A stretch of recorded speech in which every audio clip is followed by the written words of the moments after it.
You can see the screen, right? Yes. Okay, cool.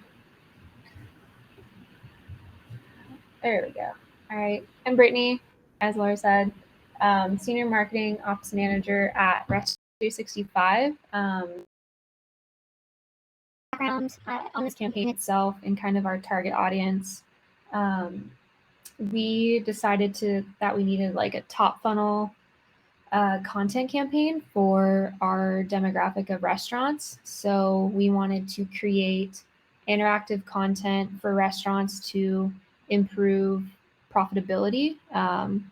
So what we do, we're an all-in-one restaurant management platform, and we're here to help restaurants improve their profitability from everything from accounting, operations, inventory. We're really like an all-in-one platform for them. So especially during this time of COVID, it's been really necessary for us to provide them content on how to improve their profitability, help with hiring, manage their inventory, cut food waste, things like that. So if you're familiar with the restaurant industry, you know they've been struggling, even if you're not familiar with the restaurant industry. So yeah, that was kind of the premise of launching this campaign. So we had a tool already, Outgrow. As some of you might know, it's interactive content tool that integrates with Pardot pretty seamlessly. I haven't used any other interactive content tools, so this was my first experience. And kind of as we were uncovering what Outgrow could do, they integrate with Pardot, we realized we could utilize custom fields, dynamic content, all on a Pardot landing page. So I'm just going to kind of go through the workflow of that today. If you guys have any questions, please let's make it interactive, especially being a small group. The more questions, the more we'll get out of it. So let's get started. So just a checklist of what you would need to do to launch this type of top funnel campaign. Obviously, Outgrow and the Pardot integration, setting that up. I'll cover that on the next slide, as well as creating any custom Pardot fields in Pardot. Those are going to be your quiz questions that you'd be utilizing on the interactive content piece within Outgrow. So if you had 3 different quizzes, you would need to create all of those custom fields in Pardot. And then also, we can't do anything without an engagement studio to update certain prospect fields, as well as email out their quiz results directly to them, which then leads them to the Pardot landing page to actually display their results of how they can improve their profitability given their responses to the quiz. So on that landing page, I'll show you guys how we're utilizing dynamic content as well as custom fields and a couple default fields as well in Pardot. Do you also pull that information into your Salesforce instance? So the custom Pardot fields, I don't necessarily recommend pushing in all the quiz fields just because it's a lot of data unless sales is like using it. I'm not a fan of that unless it's like, fields that sales is going to act upon. We don't push it, but you could. Okay. Do. Thank you. So the ins and outs of Outgrow to Pardot, super easy to set up. One of the things that's super valuable for how we're using this campaign and this integration is the adding it to a Pardot campaign. So I'm actually using anyone that gets added to this campaign as a dynamic list in Pardot that then feeds the engagement studio, so that anyone that either starts or finishes the quiz is getting attribution through that engagement studio. So that's one of kind of like the quick wins I realized with this integration. And then of course you can map any of your Pardot fields, custom fields or Pardot fields to the quiz itself. And if any of you have done interactive content before, it's interesting because you can kind of put like fields you would normally ask on a form within this quiz. So then you're building upon that prospect data. Like for us, number of restaurant locations is a huge important field for us in order to route leads. So we actually ask that question within the quiz. So we're capturing that data without them thinking they're filling out a form. So that's pretty valuable for us. Definitely recommend doing that. Oh, my internet's.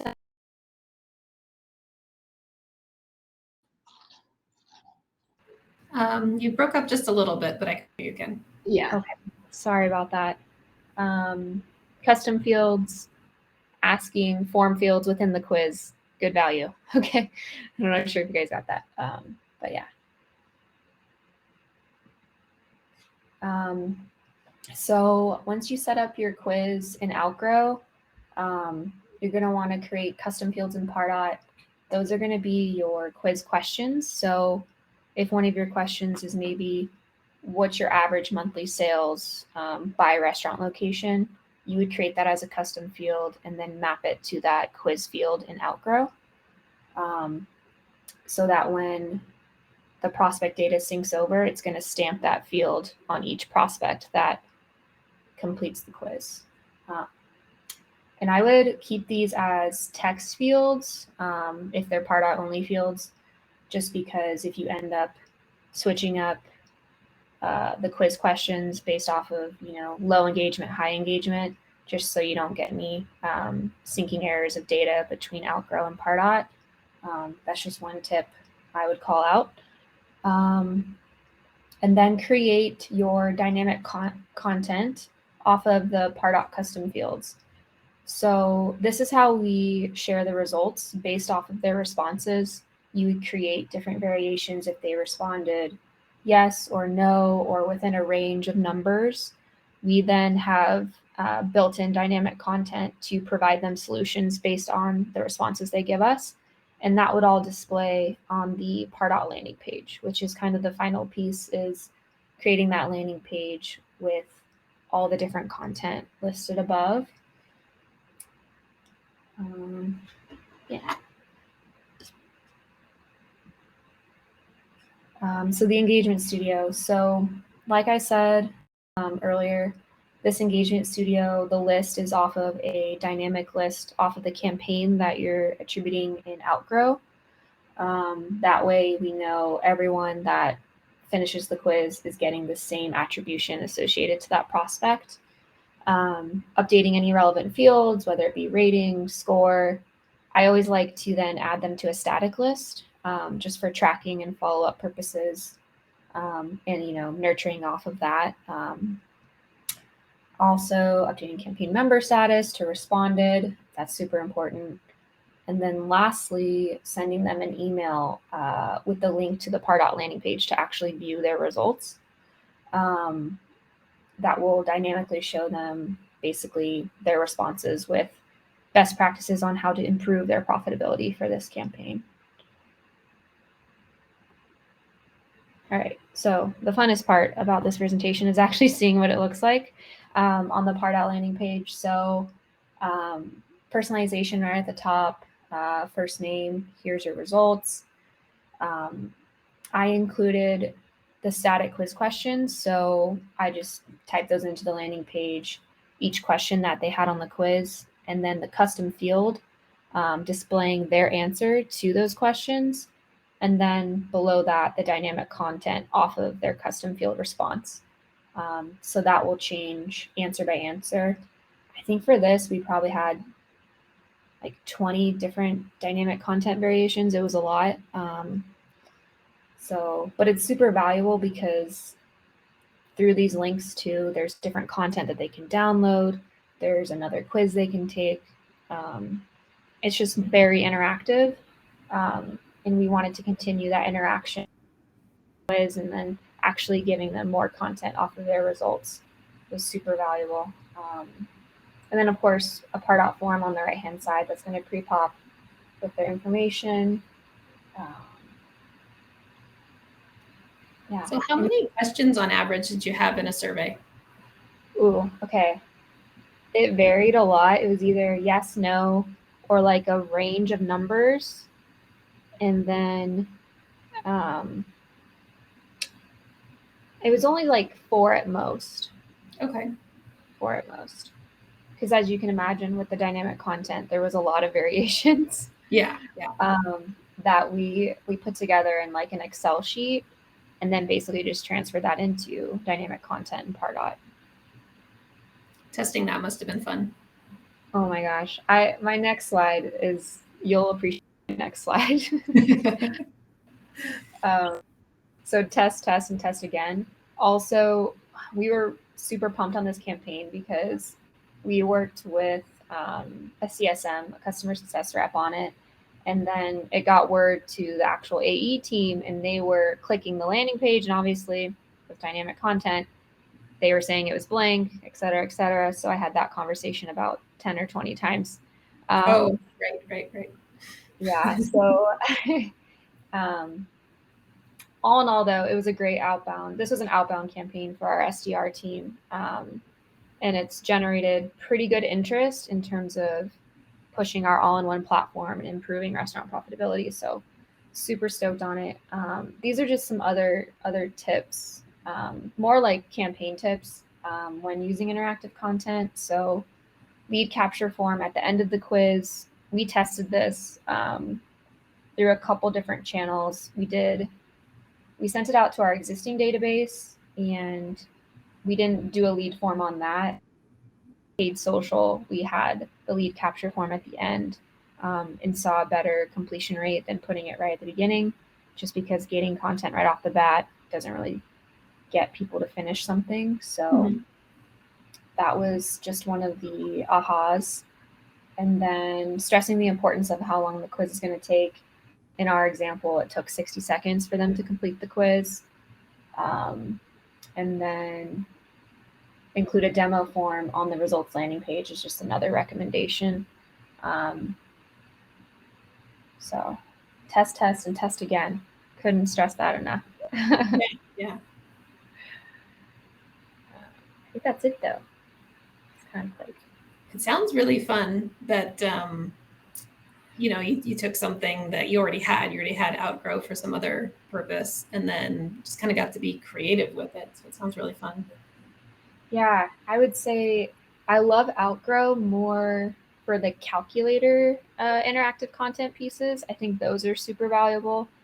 But this quiz, I mean, we already have another one lined up for next quarter just because of the success of it, and it being so top funnel for us. And given our industry, they really crave that type of content. So it's been fun.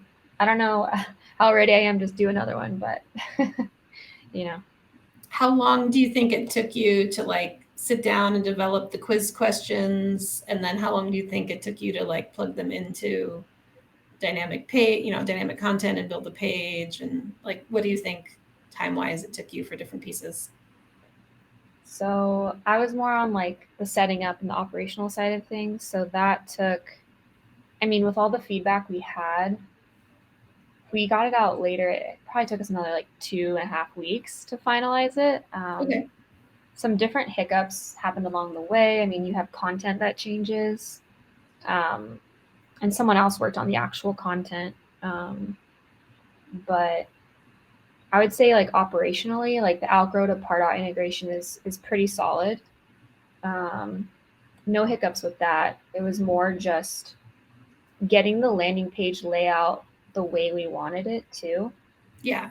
And there's different ways you could do this, but I just thought this was like something a restaurant manager could print, in the back of house of a restaurant, and they could share it with their team.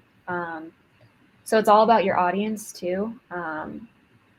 But for us, this just made sense, having the static quiz question, their answer, and the dynamic content all put into one place. There's probably a better secret sauce, but until someone presents on that, this is all we got. No, I like it. It's really using what you have and not like,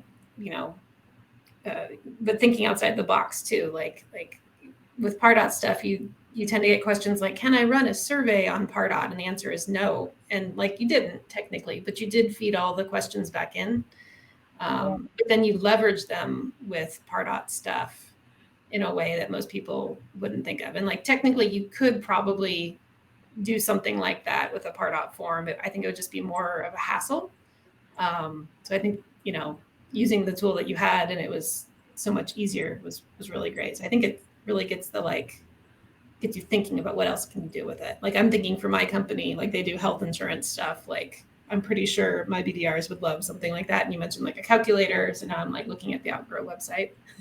Yeah. Oh, I'm just kidding. It's interesting because when we were first talking about this campaign, we were kind of like, do we need Pardot custom objects to do this? And then we kind of figured out we didn't. So that, I mean, that saved us obviously some money there with our Pardot contract. Yeah. And then we were like, does sales need this information? And then we went back and forth on that a lot, and we realized as long as they knew the premise that you need to talk to them about profitability, they didn't really need that data in Salesforce, and it was just going to muddy the data up a little bit. So, and they're going off of campaign tracking anyway. So, well, and I mean, to your point about like, do you sync everything to Salesforce? Like, no, all the time. I have Pardot only fields that aren't needed in Salesforce. Like, if we're going to ship something to somebody or whatever, like I might collect a shipping address that doesn't push to the lead or contact page because I'm just going to transfer it over to my fulfillment team, yeah. Especially with everybody living at home. We don't do that kind of stuff, but where we used to like ship to an office, now we're like shipping to a PO box or something like that. Yeah. For sure. So building out this page, so there's lots and lots of pieces of dynamic content on the page. And then did you do like the first name field? Was that you just got to put that on the page? You didn't have to do anything fancy to get that on there? Nothing fancy, just That's the magic of HTML, huh? Yeah, exactly. Like no coding really, and that's why we're lucky to have Outgrow, because as you were describing like the form, I would have no idea how to code a form to do an actual quiz to then put those fields. We're lucky that we have a tool to do it all for us, and then just arrange it of the data we have. So did you get any requests for like, can I email this to myself or anything like that? It's funny with this campaign, no, because they were getting the results from our marketing alias email address. So it's funny we didn't. So, which I'm surprised about, for sure. Yeah. Or I'm sure there's forwards happening where the data is incomplete, but we do have on dynamic content, you have default content. Right. Just displaying that, even though your answer is blank, they're still getting I don't want to say the meat of the quiz, but that was a decision we just had to make because we didn't want it to be an empty landing page. Right. So if somebody ended up here, sure, that makes sense. I think that's a good decision too. So like if somebody shared out the link to somebody else, and like you said, your salespeople were like, it's blank, and that's when you went back and put in dynamic content with the default. That's actually exactly how it happened, is that they were saying it was blank, and I'm like, oh, well, of course it's blank. And I'm like, well, it shouldn't be blank. And that's when I went and put the default data in there for the results, which is another reason to share campaigns with your sales team, because they find stuff all the time. And another reason to test for sure. Yeah. Because as I'm thinking about it, I feel like you could kind of leverage the dynamic content that you have on the page to send an email with their summary. So that's where my mind is going, is like the next step might be like, here's a couple days later, send a nurture email with like, here's your submissions, don't forget, or something like that. And the drawback would be if they come back and change their answers, like everything is different, right? Yeah. That is, but I'm curious now. It would be interesting to send an email with their results, like not going to a landing page, and see if that gets any more engagement. In terms of like more bottom funnel engagement, like requesting a demo. I kind of want to test that now. Well, you have another one coming up, so yeah. Yeah, because the way I might structure this is like send my results to myself and like, yes, talk to a profit expert. You know what I mean? Like all in one. Yeah. We have like, I forget what the content is inside of it. It might be just a video, but the follow-up email like 3 days later is more profitable. It's important to us. Do you want to talk to a profit expert? Which is went from top to funnel to bottom funnel real quick. But again, it's worth a shot. Yeah, for sure. For sure. Well, that could be a good test where you compare like this one where you go, send them do you want to talk to an expert 3 days later versus like the next day you send them the interim one and give them some more. So it's not exactly an A/B test because you can't really A/B test an engagement studio, but one day. Show me your Show me your engagement studio again, real quick. I know I liked how it was just very streamlined. And so I see add to list, like you said, so you can nurture them later, add them to the Salesforce campaign for reporting, change prospect rating, adjust score, and then send them an email. Yeah. I mean, it's pretty straightforward. And I think people focus too much on the branching, but I really like these very linear ones that are like, you don't necessarily need to measure the clicks and the opens in 2 weeks or whatever. Like this is a fully complete, like it's doing a lot of stuff for you. Just this non-branching one. Yeah, it's a good point. I feel like people don't do enough of these. I mean, all of my like Zapier campaigns through like third-party ads look just like this too. Yeah. Because you are adding them to a list. I mean, I usually break that out into like another engagement studio. Yeah. Like for a longer term email nurture. I guess I could have technically put one more email for the 2 days later, but I actually broke it out into I think two more emails. So that was probably overkill, but yeah. No, I like it. This is kind of how I recommend people like moving them through different stages in the buyer's journey or something. It's like, okay, so you have an engagement studio. Maybe your engagement studio doesn't even send any email. Maybe all it does is like do some complicated logic checks for you, add them to some campaigns, add them to some lists. Now you have them on a different list and the list becomes the recipient list for program number 2. Yes, I'm such a huge fan of that, especially with like webinars. Yeah. Like updating fields for like webinar attendee did not attend, and then adding them to whatever that topic was to a nurture on that topic. Yeah. Exactly. Yeah. Love that. Then my favorite tool is scoring categories. So if one of your scoring categories is about, profit, maximizing profit, like this whole program fits in the profit category, and now you can nurture them some more about that topic. Yes. Love that. Anybody have thoughts, questions? We can open it up to anybody. I was going to say, how many people did you have involved in the planning? I know you did say there were plenty of comments for feedback, and it's always, you don't want too many people because then there's too many ideas and it takes forever to build. But I'm curious how the planning went. Yeah, I mean, so this is definitely like a marketing team effort in terms of getting the content, even finding out that we had available content to put together this assessment. I think, we shared this with our SDR and BDR team as well, because all of the SDR team got any of the outbound leads that came through this campaign. So getting their feedback. And then since the results page has a demo form, we involved the BDR team. And they love the idea from the beginning. And I think getting sales feedback I appreciate it, because you don't want to create campaigns that don't generate good leads for them. So it was a good team effort, for sure.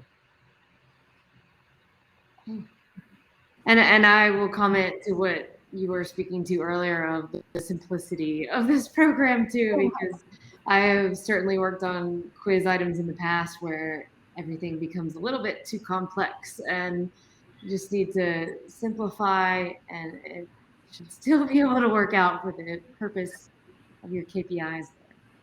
Yeah, I agree. I couldn't agree. I personally love interactive content as a marketer. So when I heard we were doing this type of campaign, I was like, yes, like something that they can benefit from and provide them real actionable results,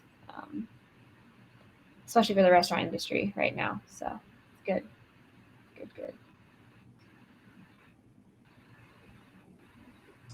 So you guys only used one landing page, and you said you had like 25 variations of the dynamic content. That's what did like the heavy lifting as far as like showing the content for different prospects and everything that are going to the engagement program. Mm-hmm. Yeah, it one landing page, and then just all the different. That was probably the most stressful part, was making sure we were putting the right dynamic content results from the custom fields, because it changed a few times. Of course, the quiz changed as I was building this out operationally. So yeah. Oh, Yeah, so I had to double check quite a few times, but all as well as ends well. So that's kind of normal, though, I'll say. Like, until people see it in real life, like you can do all the mock-ups you want. You can read all the like Microsoft Word documents or Google Docs until people see it, and then they're like, "Oh, this is real." Yeah, and like tangible, like they're themselves. They're like, "Oh, we could word that differently." And I'm like, "Oh, well, what should it be?" Yeah. Even taking the quiz too, I think that's when it became tangible as well for a lot of people. So. And you look like an amazing coding master for being able to pull it all together. Yeah. It's complicated. I once did something, it wasn't a survey, but it was related to scoring categories. We had I was working for a medical device consulting company, and we did consulting for different countries. So if you wanted to sell your device in the US or your device in Europe or your device in Australia, you would consume content from our website about those different countries and whatnot. So my nurturers were like, I would send an email and it had like 25 pieces of dynamic content, and they didn't have a default, because if they didn't consume one of them, like if they didn't consume the one about Canada, I didn't want them to show a default about Canada. But then it would show something if they did consume about Canada. So it was like if they had greater than 5 points in this scoring category, then they would get this content. It was really complex testing that. Yeah, because did you have different, in that case, you probably had to have different like testing Pardot views or prospects, if you will. Well, yes. So I used my own prospect and I just kept wiping fields, but then I had to, because I was synced to Salesforce, I had to like unsync, you have this button in Salesforce that says do not sync with CRM, or button in Pardot. And it was interesting, but it took a while to test it all out. And the more I think about it, like I think they fed into the program if they had certain scoring category scores, but I had a multi-select field, and it was a Pardot only field that would tell me if I wanted to deliver that content. And then you can't trust dynamic content always, because if it's a multi-select field, maybe your multi-select field has 5 values in it instead of the available 25. And so it would only show one item, the multi-select. And I was like, well, it should show all of them, right? And they were like, no. So I had to make like 25 distinct different pieces of dynamic content. And then I actually had to make double, because the text version of the emails needed to not have the HTML links in it. So when you dive into dynamic content, it gets interesting. Yeah, I was easily confused like a couple times while building it out. I was like, wait, I need to revisit this tomorrow because I can't do it. Wait, so that's interesting. Were you using like a dynamic list? Because if that field was empty, they wouldn't get the email, right? So it's been a while now since I built it. So I built a nurture program, and the email was just a very, very simple email, and it looked like it came from like the BDR's Outlook account. Like it didn't have any HTML in it. It was just, it had like our logo at the bottom and was signed by their salesperson. And it said like, thanks for checking out our library. Here's some additional links you might like. And then I just had, it would have been like bulleted, like list style. And it would populate like, here's information about Australia. Here's information about Canada. And so it would populate the list item if they had a value in that field. And so I think what I did was, I think I had a dynamic list running that was like, if any, we had like 6 more targeted contents, more targeted nurtures for like our really most valuable countries. And then everybody else fell into this more generic one. So I think it was like, if your score was lower than 10 in those really high value ROI countries, and everybody else, you dropped into this like more general nurture. But if you had a score of like 11 or higher, you went in one of those specific countries, you went into the more targeted one and skipped the more general one. Again, it was one of those like chaining together with lists. Nice.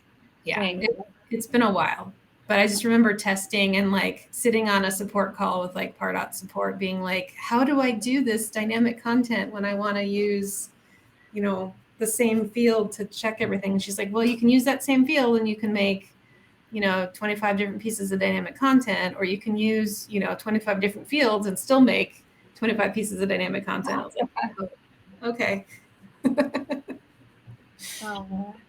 Default, you said that that on some of the options you didn't want default content. So for the default option, we're just like putting like a non-breaking space, or just like a empty like a space or something like that, so that so that you fulfilled the requirement of having to have default content, but it wasn't showing like any actual like characters or anything.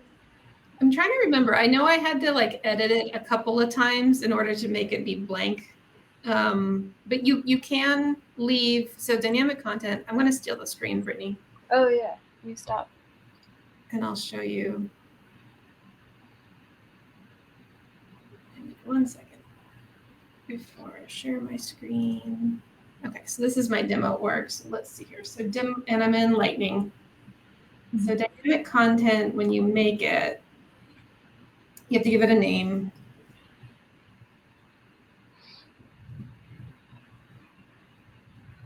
And then, so it's based on a value of field. So I had a custom field that was like, what interest is their country, right? And so if I'm going to say, like, if their lead source is web, then, show them whatever here.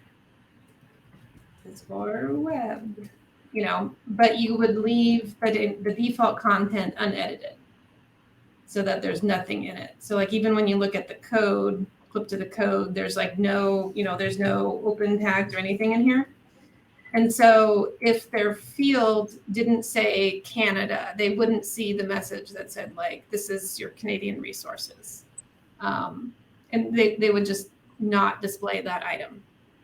And so when I structured it in the email, let's see here.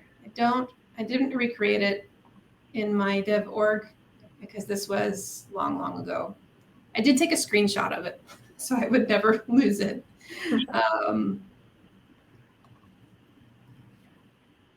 We're talking about testing. I'm kind of used to, I guess, vanilla Salesforce.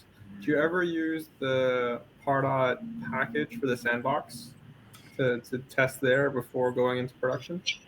So the sandbox is not really fully functional yet. So no. So the sandbox, you currently still have to recreate everything in your production org in the sandbox org. And when you sync your Salesforce sandbox, it wipes out your Pardot sandbox. So you can't promote things from a Pardot sandbox to a Pardot production. It's not fully functional.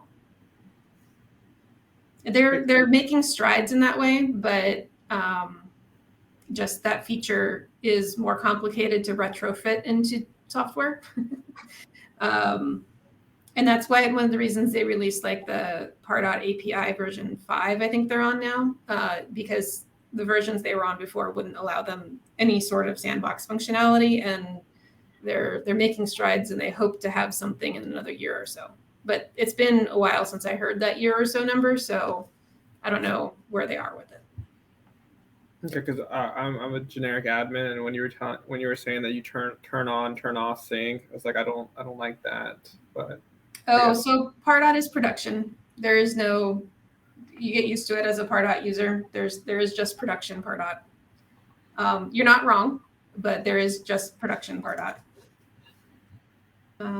So let's see. So I don't have any saved dynamic content here, but so the way I wrote it, it was like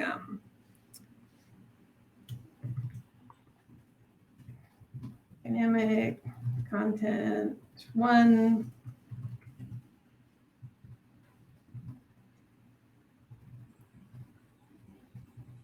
It was Remember here is if you didn't have anything in default, and so they weren't going to have something appear, doesn't it leave it a blank space? And so you have to right put that in the design. So you would have, and I copied it wrong. So basically, if you didn't have something to populate in the middle one, it just, when it renders, it just won't show the middle one, and it's going to give me errors because I don't have those as actual saved items. But so like, let's say that this is my value, that it's like, yes, show me information about Europe. This is the one about, yes, show me information about United States. This is the one about, yes, show me information about Canada. So in my dynamic content, I would put all of my variations would have the code that would give me line breaks. So I would have this, and then I would have a BR here, which forces a line break. And if this is dynamic content number 1, then it forces a view of a line break, but only when it populates dynamic content 1. It doesn't force it if it doesn't populate it. So if you don't have, the first country in the field, then it starts with the second one, and you don't have weird spacing left over. Using Lightning on the standard version of Pardot, I seem to remember that it requires something in the default section. Otherwise, it gives you an error, if I'm remembering correctly. I've never seen that. And if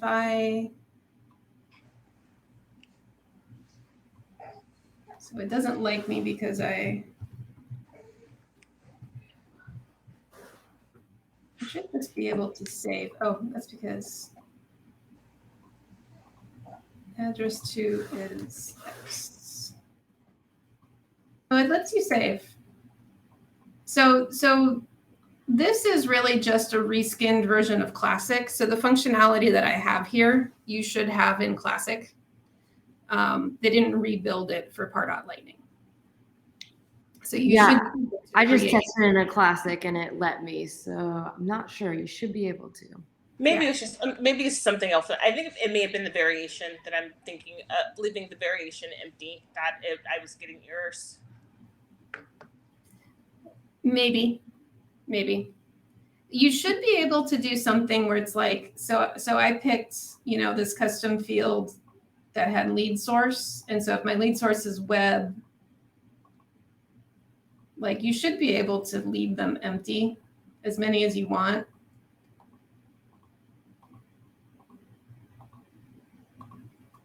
Yeah, so you let me create them and I didn't add anything. And one of the reasons it lets you do that is because if you lose internet, like, you lose your progress. So kind of the old wisdom, let's say, is like, create something and then save it. And then, because there's no good way to recover if you haven't saved your progress. So you should be able to do it even if the value is empty. If you're not, I'd love to see it. I was going to show you. So if I mentioned the do not sync with Salesforce. So Pardot is a separate database than Salesforce. So you actually can log into the website pi.pardot.com, and it's an entirely separate website. These little icons mean things. And so this little icon means that there is a Salesforce lead or contact syncing to the record. These two are not syncing to Salesforce at all. So these are Pardot only prospects. So if you were to search in your CRM, it doesn't have the little flag. It's also missing the required fields, like Salesforce requires at least a last name field. It requires an assigned user, somebody to own the record. Those things don't exist, so it's not syncing with Salesforce.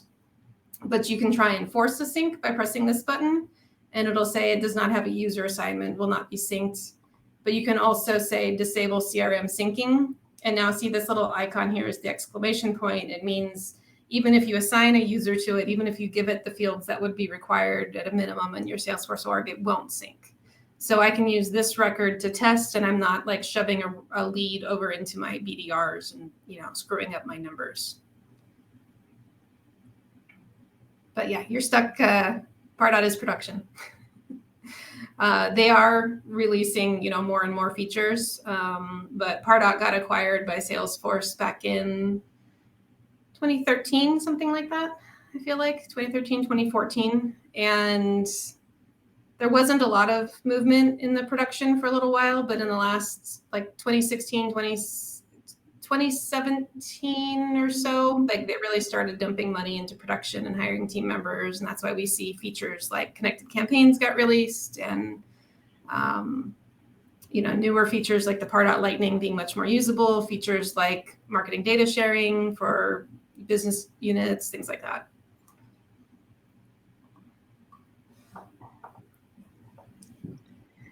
But yeah, take a random question back to Brittany. Yeah, go for it. And I am sorry if you already covered it, but how you deployed this quiz, and you know, were you able to, I don't know, embed the first question of it in an email using the Outgrow tool? Does that allow you to do that in the Pardot email or whatever you're using? I'm just curious how you went about that. Getting a lot of good ideas from presenting on this or ways to improve it. That's a good question about, so campaign distribution. We sent it to our like more engaged database, people that have engaged with us. I think in the last 60 days, we offered them this quiz to improve their profitability. And then we did some paid campaigns on Facebook and LinkedIn, and a paid e-blast through a third-party vendor. We tested like a couple, I think I mentioned this, but like lead form at the beginning, lead form at the end. Obviously, lead form at the end wins, right?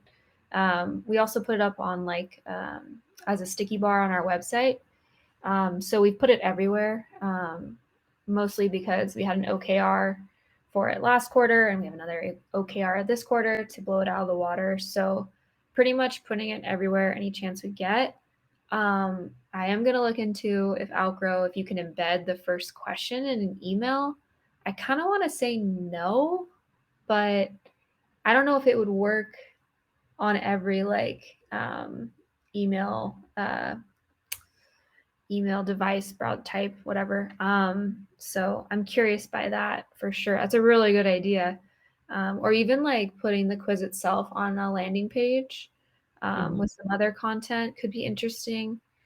But yeah, good ideas, Michelle. Yeah, I use a tool called Typeform that we do some surveys and quizzes with, and you are able to embed. Well, it has to be certain question types because they have a lot of question type options, but not all of them will function well in an email. And yes, you do have to think about mobile and your design and how that works. So I have had to, having the little bit of knowledge that I do, HTML, CSS, the code it gives me to embed it in the email, I'm able to mess with that myself as I need to, but not everyone's able to. So, yeah. Are you putting that in like probably an HTML email? Or... Yeah. Yeah. And so text version just kind of linking out too. Yeah. I'm gonna definitely look into that, because our first like slide of the quiz is like get started, but to bypass that entirely obviously would probably get an even better completion rate. So that's interesting. Good idea. Oh, I think you're on mute. I said I really like this. This is really fun. Yeah. I love talking about campaigns, so anytime. Yeah. All right. I think, did anybody have any questions about the session or about other Pardot things? If not, we'll get you back to dinner.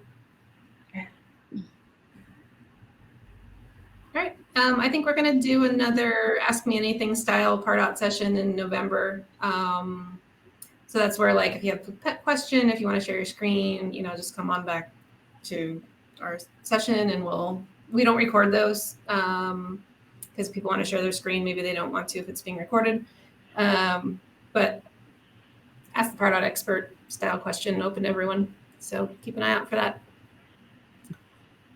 And have a great October. Yeah. So thanks for having me, guys. Thanks, Brittany. Thanks. Nice meeting you. Bye. Bye.